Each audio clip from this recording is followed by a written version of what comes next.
Hello, fellow agents. Steve Schlueter with Never Ending Referrals. Hey, we're going to have an important conversation today about pricing in this extreme seller's market. What are the conversations we even have with sellers today to get the price right? Is it just a crapshoot and we throw something up there? I'm going to suggest that it shouldn't be. I'm going to suggest that you should be very tactical as you would in any market. And I'm going to give you a philosophy around pricing that I believe is going to be just right for this market right now, using a tool that I call the Intelligent Seller's Guide to Pricing. Now, this is something I've used for years and with a twist in this particular market. So let me walk you through this. And we start off with, what are the factors that really determine price?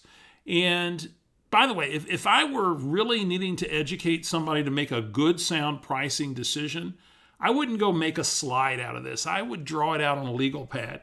And that will be an education. We're educating somebody. We're not selling somebody on a particular price. We're helping them make the best decision in their market, your market, for what they want to accomplish. So let's take a look at this. So typically in the past when we used this, we would say to a seller, there's three prices for every home. There's wholesale, there's market, and then there's premium. Now today we're in a completely different market and we got a new category. We're calling it Premium Plus. This is that off in the stratosphere price that people are up bidding some of these properties. One example in one of my own offices, $400,000 probably market value property listed for $450,000, closed for $618,000. Yeah, it was close to Apple and, it was in the heart of a certain area. And yet that's the nature of some of our markets. And some of those markets, it's not the nature. And either way, this is a conversation that these are the factors that determine where we price it regardless of what the market is. But today we're going to keep the focus on the hyper silly market that many of you are in today. And so there's three prices, now four prices for every single home. And what determines where, Mr. and Ms. Seller, we're going to price yours today is the trend. And I will have drawn this right here this way. And we're either trending towards a seller's market or at a seller's market, which we are today. We're at the top. Or we're trending towards a buyer's market. And what we think about when we think about trend, there's also a risk element that comes into where we choose to price it. If I go to the very, very top, I might run the risk that any kind of little market shift is going to have me completely out of the market. Any influx of inventory is going to have me maybe completely out of the market because people aren't doing the crazy premium pricing that they might have otherwise when there was nothing for sale. So what's the risk right now? The risk, and it's not the same in every market. You're going to have to do some homework and say, what is the risk factor in my market? If your market has had a lot of layoffs, a lot of people unemployed, and a lot of people are in forbearance, there is a day of reckoning coming. And of course, there's considerations now to take forbearance all the way through the end of 2021, as we sit here in April of 2021. And yet, think about this. Every month that's going by, these folks are not making their mortgage payment. They're getting deeper in the hole. Their escrow accounts aren't being funded. And so that's coming due. And some of these folks, they're not going to wait this thing all the way out. They're going to recognize that there's a market right here where I'm still an equity seller. I can get out of this thing, and they're going to jump into the market potentially and get out. Now, I'm in the Austin and San Antonio markets, and for us, that's very low unemployment. Not tremendous forbearance inventory, but if you're in other parts of the country, it might be the case, and you have to be worried about if that hits the market.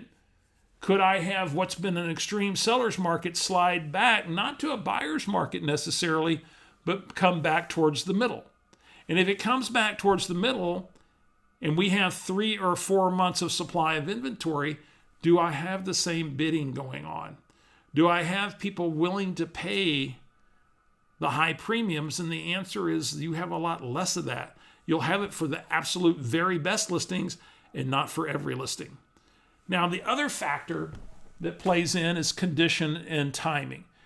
Now, if it's staged model home quality, that pulls it up, right? It's going to go for more towards premium pricing, maybe a premium plus if it's like a model home pristine. If it's got deferred maintenance and neglect, it's going to pull it back towards the middle or maybe even lower than middle, depending on just how bad it might be. And then there's time. How much time do they have to get this done and get it moved? Now, time can be their ally when the market's going up. If we start to see a softening, time is not their friend, and they would want to be positioned to be one of the next ones sold. So going back to sitting with a seller today, and what would be an ideal price? And when we talk about market, can you really call all this stuff selling at 20, 25, 50, 40, 30% over list market? It is kind of in the moment, and yet it's this little blip of extreme low inventory that in some markets will continue for a while. Where I'm at, we've got a lot of influx of people moving into the region, high job creation. It's going to be a problem for a while, unless some economic factors come into play that just squash the economy. But market, I'm saying market is what were homes selling for like this one in December or November of 2020. And then based upon that, let me add 15% to that is premium. And we can justify that right now based upon what's happening in the market. And then premium plus might be 25% above what was selling in December because the market's completely insane. People have gone bonkers. They've gone nuts. And people need a place to live. And let's face it, interest rates are still great. It's not a bad move if you're going to be there long enough, right? You just got to be there long enough. And then I think about where would I want my ideal seller pricing in this market today if this were the scenario. And I felt confident that we are still in an okay place. I don't feel like there's big risk factors necessary. At least they haven't shown up yet. My ideal list price would be probably $390,000. That's about 11 or 12% uptick from what market was in December. And then we position ourselves for what I call creating an auction-like atmosphere. If I go too high, if I go to 402, 15% built in, people are already anticipating that they're going to have to bid that up, could deter some folks. If I go to premium plus and build it all in, I may not create that bidding situation, that multiple offer situation, because they may believe that they're going to have to bid that up. And so the ideal scenario possibly for my seller might be to have it on the market put it on the market on a Thursday, send them to a resort for a weekend, come back on Tuesday. We've got all your offers to go through, and we find the one whose terms suits you best, possession suits you best, qualifications are absolutely best. And let's create, by pricing somewhere between this $350 up to $390, an auction-like atmosphere. And then, by the way, if we get 402, we've bid it up a little bit. Odds are that we may get more than that because we created that auction-like environment. We go too high, we may not get the auction-like environment that we seek. Now, what happens when the inevitable shift comes? If you've had high unemployment in your area, there's a lot of forbearance. You want to put a lot of emphasis on this part of the conversation, saying there is a day of reckoning coming when that inventory is going to hit the market. And we're probably going to go a little softer. And we don't want to be up here priced at premium plus when that happens and start chasing a market down. And we may chase it. We don't know where it goes. It may not go to a buyer's market, and yet it may move back towards the middle. And so that is the trend. The trend is moving back towards the middle, maybe beyond it, towards a buyer's market. And yet keep in mind the trend is the direction. It doesn't mean that I'm going from a seller's market to a buyer's market. It just means I'm going from an extreme seller's market to maybe a normal seller's market. where the best houses, the absolute best houses, get 2 or 3 contracts, maybe 5, and most of the others are getting 1. And we're really getting back to some sense of normal. Every market's different. Your job as a trusted advisor is to know your market and then have the right conversation. Now, how you use this in a buyer's market is another conversation that we're not going to go into today.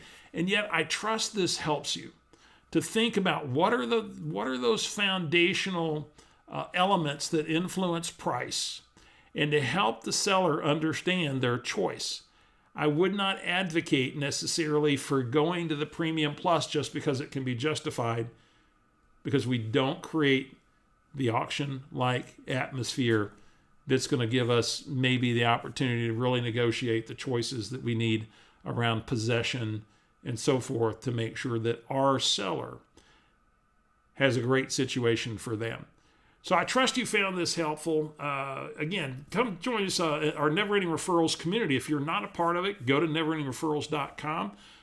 Find out how to take the 8 lessons of Never Ending Referrals and join us for our Thursday interviews with our NER stars and our deep dives on topics like this to help you make the most of the market that you have right now. Take care, folks.